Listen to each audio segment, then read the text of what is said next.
네, 한번 중요한 질문을 좀 던져봐야 될 것 같습니다. 화면 보시면 하나님께서 과연 우리의 행복에 관심이 있으실까? 어떤 사람들은 하나님이 뭐 굳이 하나님은 감시자 아니야? 뭐 이런 느낌이 있으신 것 같은데, 근데 성경을 보면 그렇지 않더라고요.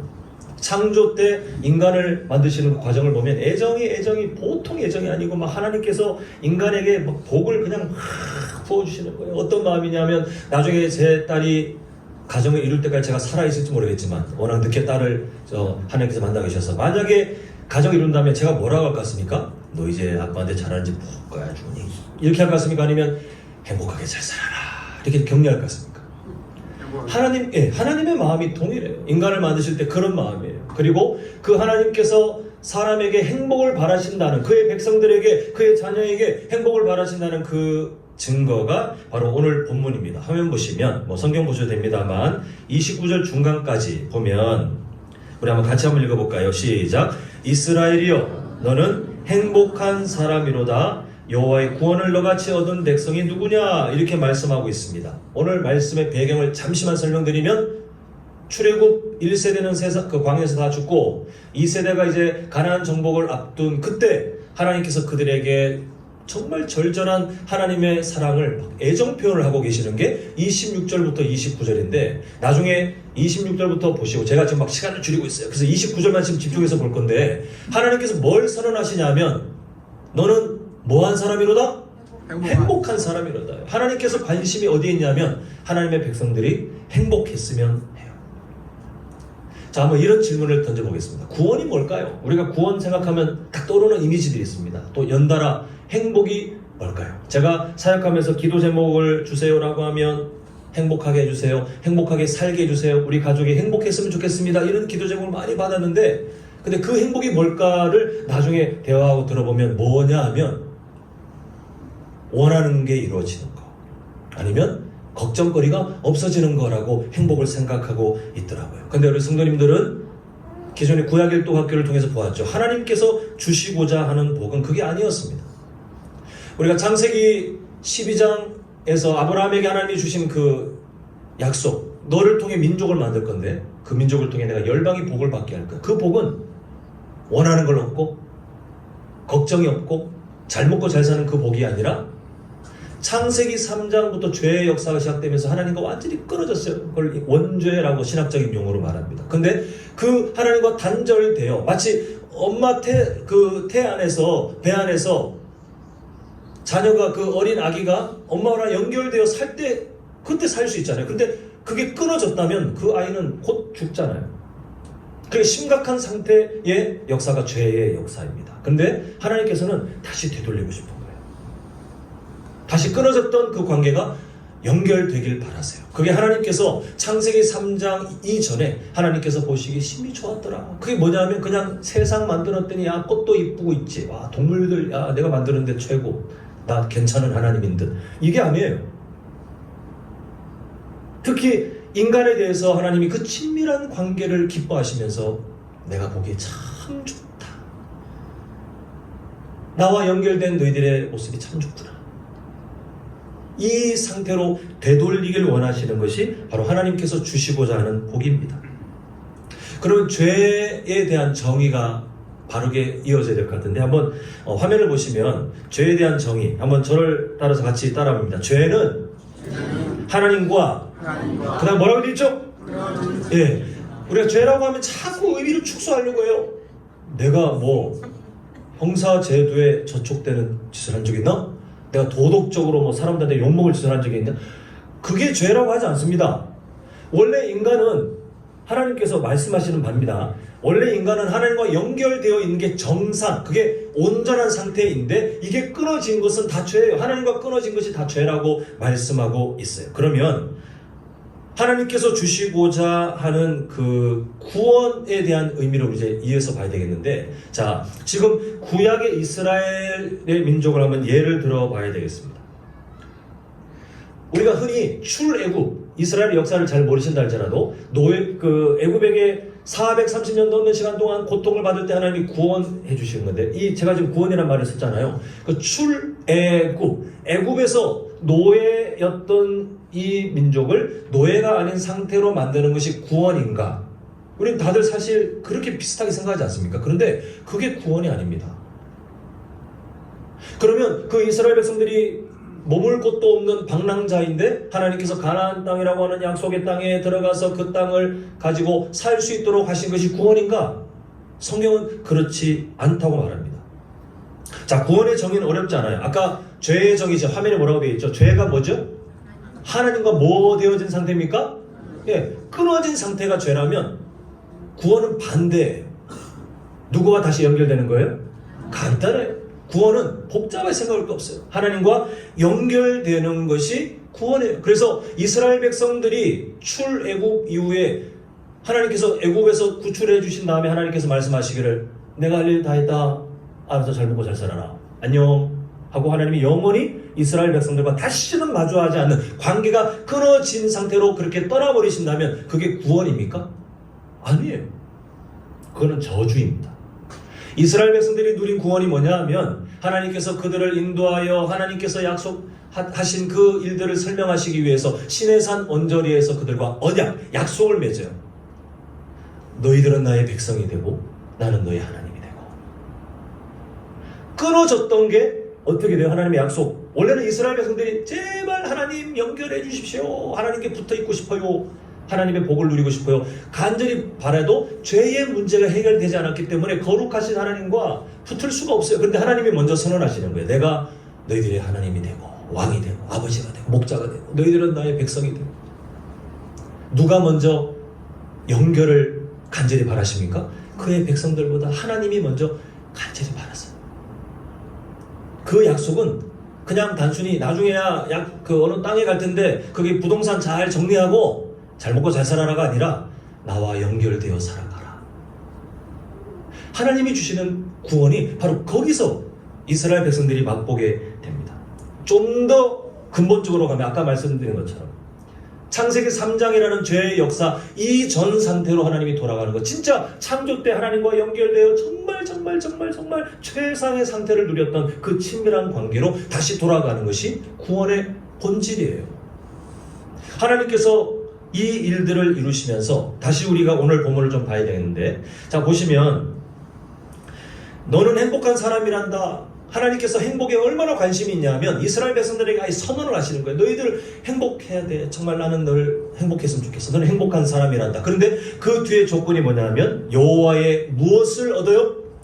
예, 구원을. 자, 구원 출애굽입니까? 가나안 땅에 들어가는 겁니까? 뭐라 그랬죠? 구원의 의미가 뭐라 그랬죠? 끊어졌던 것이 연결되는 것. 하나님과 맺어진 것이 구원이에요.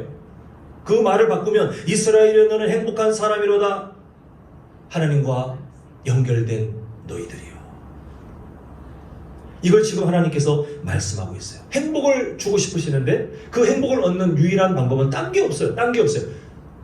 제가 한 수백 번 외치고 싶습니다. 다른 게 없어요. 누구와 연결될 때 진짜 행복이 시작된다고요? 하나님과 연결될 때.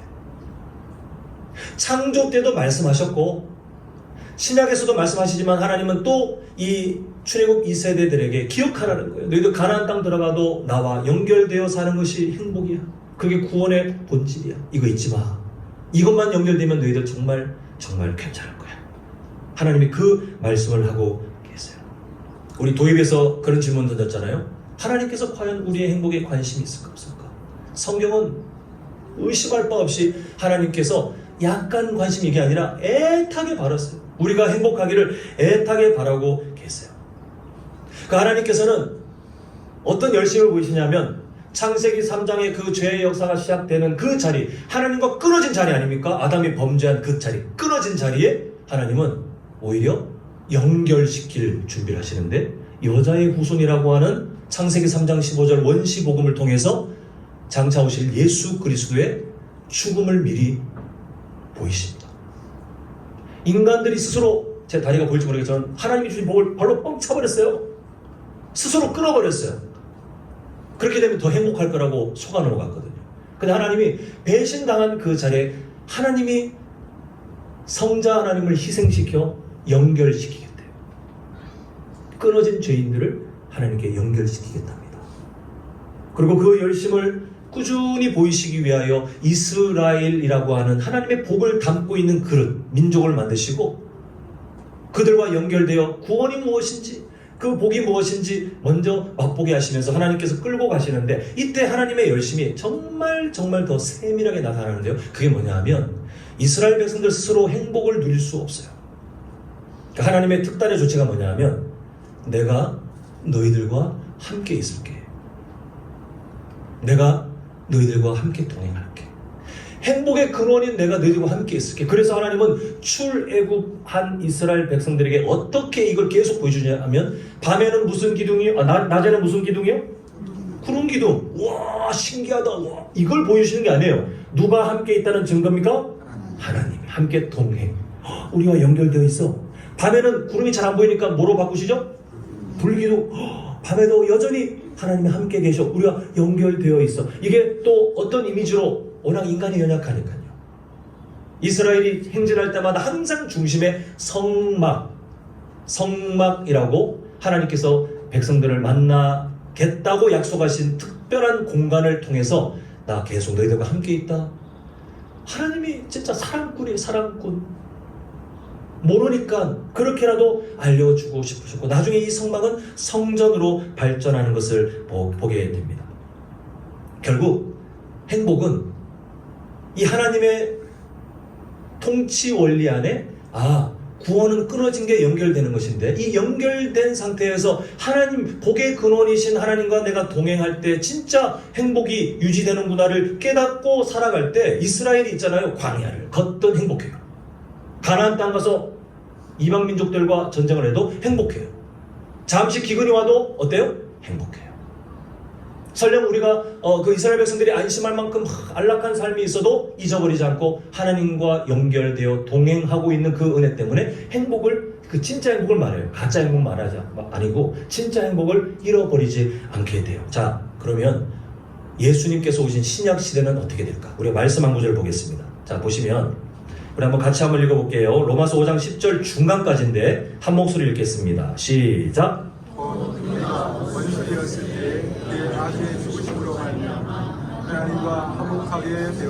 자, 지금까지 구약에서 나타난 구원의 개념을 설명드렸어요. 한번 똑같은 구조니까 잘 보세요. 원수 되었을 때 요 말은 끊어진 겁니까? 연결된 겁니까? 끊어진 거죠. 자, 그러면 그의 아들의 죽으심으로 말미암아 하나님과 뭐하게 되었다고요? 화목하게 되었다는, 연결된 겁니까? 끊어진 겁니까? 연결된 거죠. 하나님께서 이스라엘 백성들과 언약을 맺으신 것은 끊어진, 원래 상관이 없는 그 민족에게 하나님이 연결, 내가 너희들과 함께 임마누엘 하는 동행 함께 할 거야.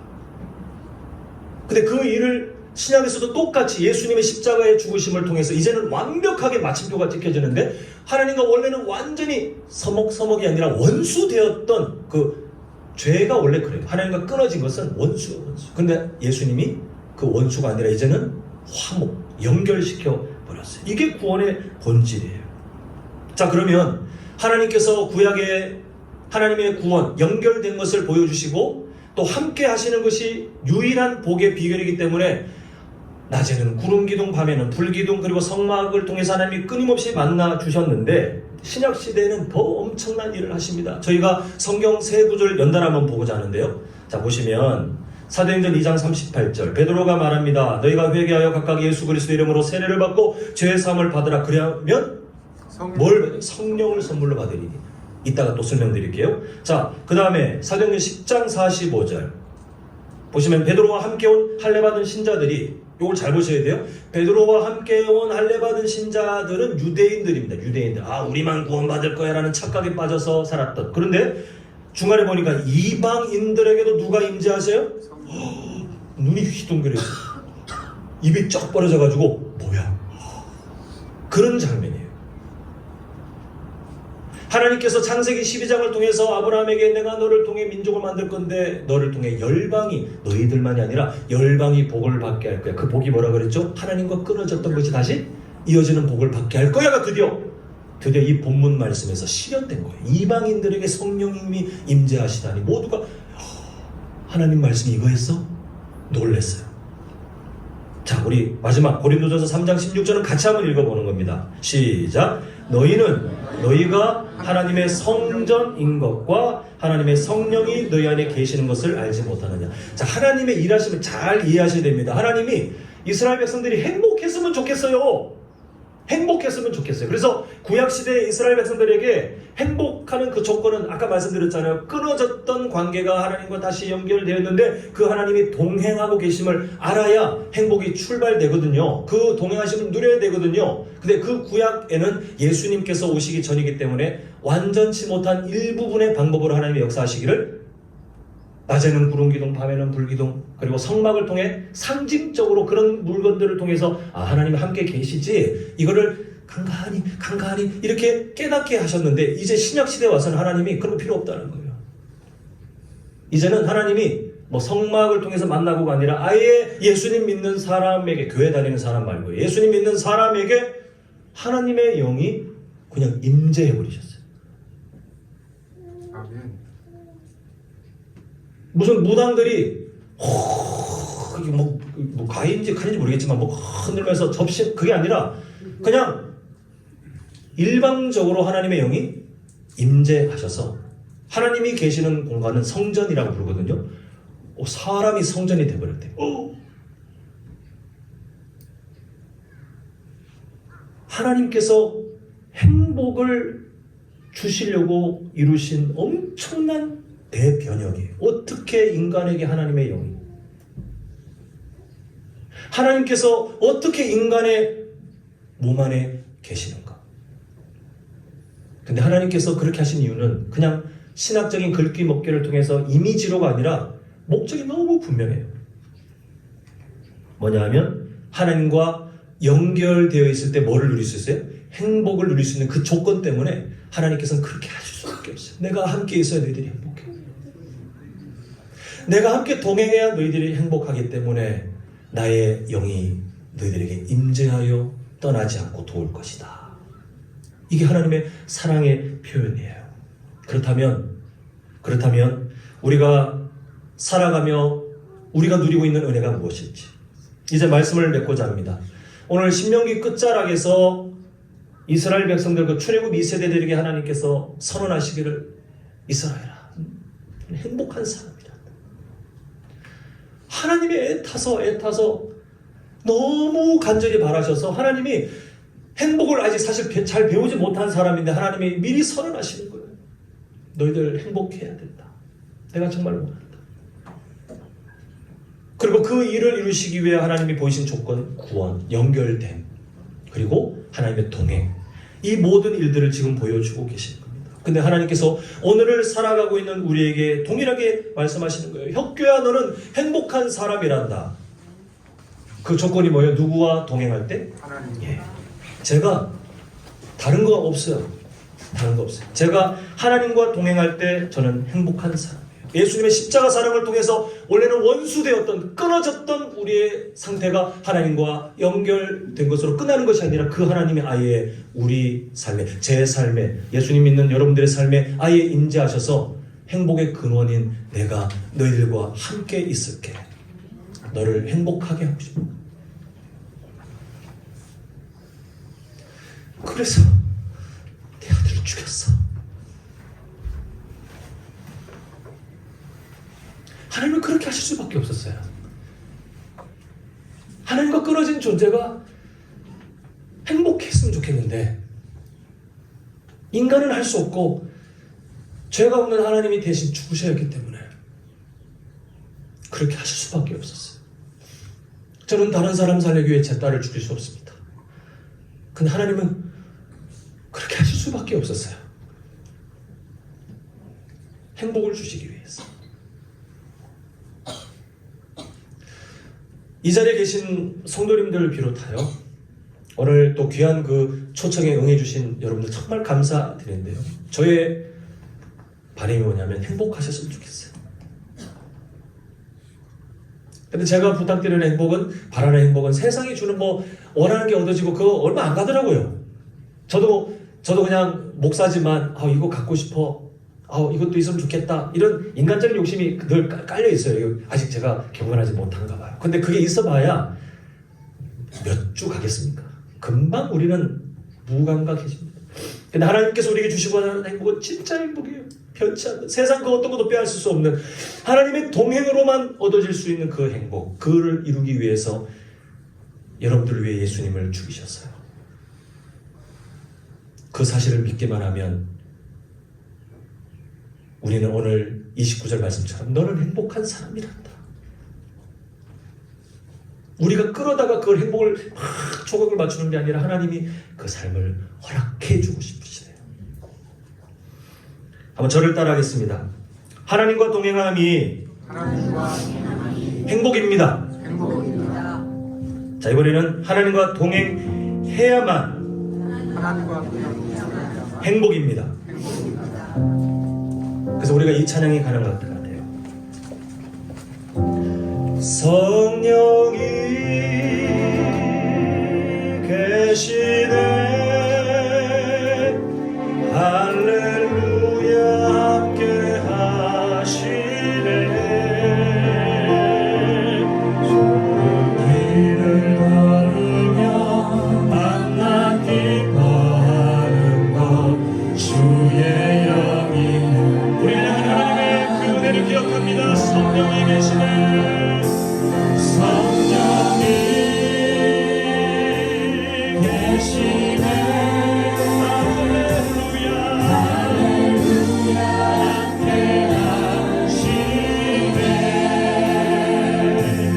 좋은 길을 걸으며 밤낮 기뻐하는 것 주의 영 우리 3절만 고백합니다.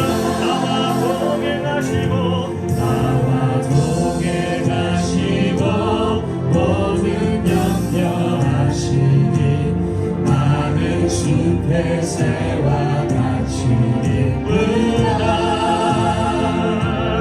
내가 기쁨만으로 주의 뜻을 행하는 주의 영이 함께하라 우리 다시 한번 3절 고백합니다. 주님 나와 동행하심을 믿습니다. 나와 동행하시고 모든 염려하시니 나는 숲의 새와 같이 기쁘도다 내가 기쁨만으로 주의 뜻을 우리의 믿음의 고백입니다. 주의 영이 성령이